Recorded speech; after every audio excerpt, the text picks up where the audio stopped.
J.K. Rowling might be a bit of a controversial figure these days, but there's no denying what a massive phenom Harry Potter was. And still is. And yet, looking back at it, there are some pretty messed up things that go on in the Harry Potter universe that we just completely overlooked as kids. We were so caught up in the magic of it all that we're only just now realizing that the wizarding world might be a pretty backwards place. And look, we love Harry Potter and always will, but seriously, what is going on over there? Today, we're taking a look at 10 of the strangest things to ever go down in all of Harry Potter.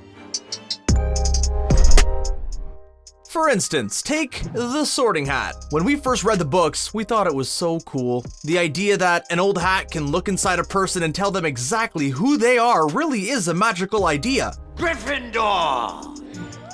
But then we thought about it again for a moment and... wait a second.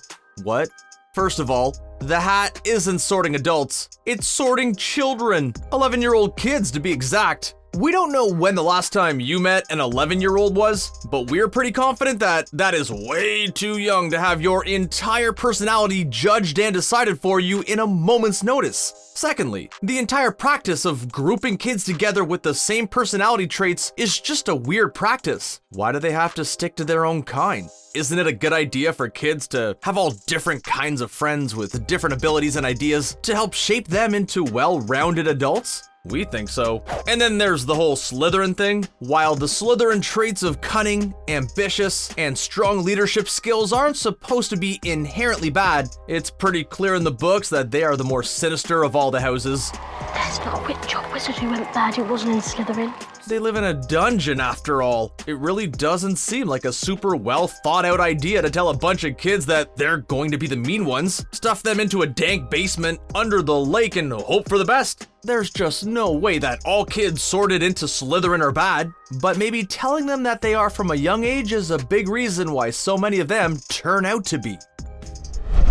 And then there's the House Elf thing. While we love Dobby is free. and yes, even grumpy little creature, there's no way around the fact that they belong to a race of magical beings that are totally enslaved and happy about it? Okay, creature isn't happy about anything, but can you blame them? The House Elves are one of the most hotly debated topics in the Harry Potter universe, and for good reason. Even the nicest, most evolved characters in the series, who fight for justice for all living things, seem to be totally okay with having actual slaves. So much so that they mock Hermione for noticing this and acting out against it. The whole thing is even weirder because of the fact that these powerful witches and wizards really don't need the assistance. Not that needing help ever justifies owning a being, but seriously. They have magic, and we've seen it put to use to do all of the tasks that a house elf does for free. Cooking, cleaning, and literally everything else can be done with a spell or two. Just look at the Weasleys. If they were paid fairly for their service and treated as equals, it would be a whole other story. But because they aren't, the whole thing is just very troubling. Love is a tricky thing and can lead people to make some pretty irrational decisions. However, no amount of being in love justifies slipping something into another person's drink, but in the wizarding world, that is apparently totally fine. We're talking about love potions, and just how odd it is that they are not only common in Harry Potter, but they're not even frowned upon. They're so commonplace that Weasley's Wizarding Wheezes even has a whole shelf devoted to selling the stuff, and the fact that most of their clients are Hogwarts-aged students is even creepier. Sure, they're technically banned at the school, but students never had any trouble smuggling in contraband to their dorm rooms over the years. It's so easy, in fact, that Ron himself falls prey to a love potion when he ate a spiked chocolate from Romilda Vane that was actually intended for Harry. They do make a clear distinction in the books that a love potion doesn't actually produce real love, only an incredibly powerful infatuation. And yet, Romilda's potion was strong enough that Ron actually needed an antidote to rid him of his obsession. Yeah, yikes.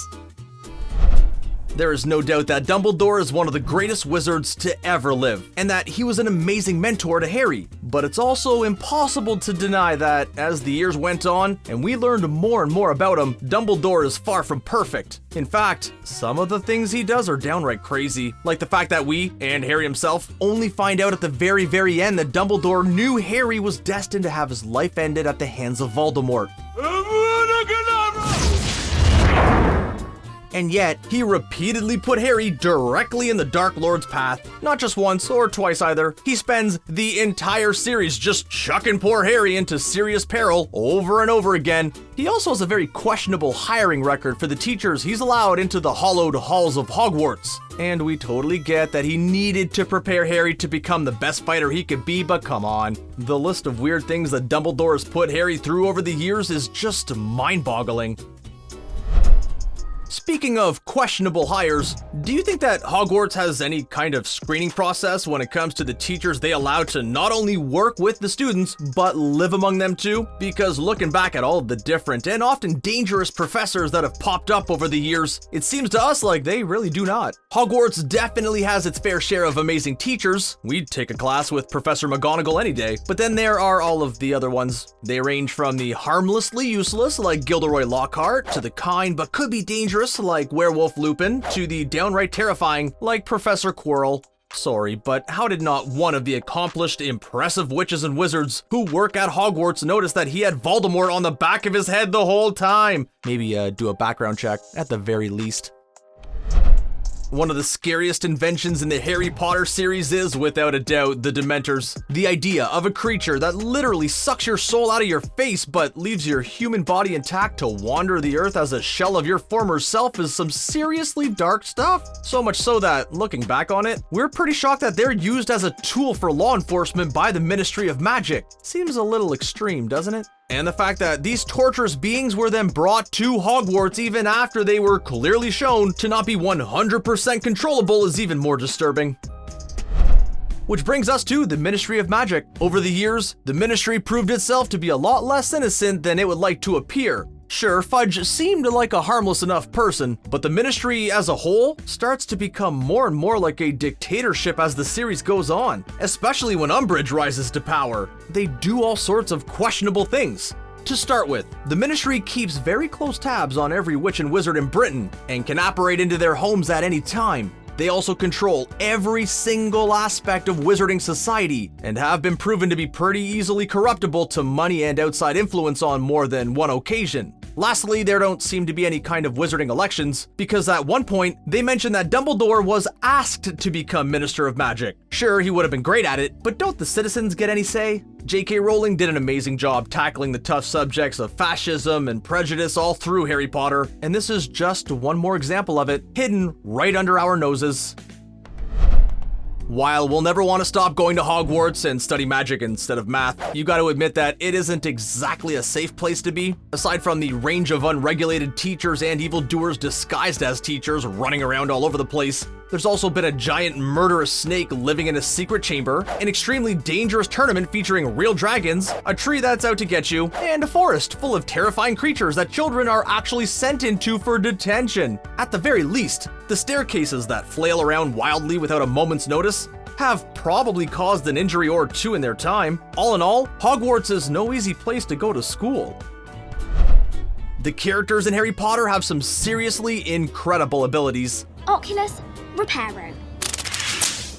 And yet, sometimes, it feels like they really could have been put to better use. Hermione's time turner, for instance. We can think of, about 100 uses for it that could have done more good than taking extra classes. Or how about Professor McGonagall's shapeshifting? Couldn't that have come in handy in order to take down Umbridge during her reign of terror? How is it possible that Snape has the power of legilimency and didn't see through Crouch's Mad-Eye Moody disguise? Finally, Harry's good luck potion. That definitely could have helped during the whole trying to defeat the Dark Lord situation. Finally, while magic might seem like it would elevate a society to amazing new heights, the whole wizarding world really does seem a little like the Old West, where some absolutely insane things happen and everyone is just kinda cool with it. Look, we will never stick up for Dolores Umbridge. That woman deserved the harshest possible punishment, but we can't help find it a little creepy that she was just carried off into the woods by a gang of centaurs and that was the last anyone saw of her. We don't really want to get into what might have happened to her afterwards, but that is a dark, dark ending. For a dark and terrible person, sure. Still, we can't help but feel a little weird about the whole situation. With all that going on in the wizarding world and at Hogwarts, it's a miracle that anyone ever managed to graduate and go on to live a relatively normal life. But having said that, we're still waiting for our Hogwarts acceptance letter any day now. what do you think about these revelations about life inside the Harry Potter universe? Did you think them all before, or are you just figuring it out like us? Did we miss any other crazy moments that we should know about? Let us know in the comments. And hey, while you're here, don't forget to subscribe to ScreenRant to keep up to date with all of our latest videos. See you next time!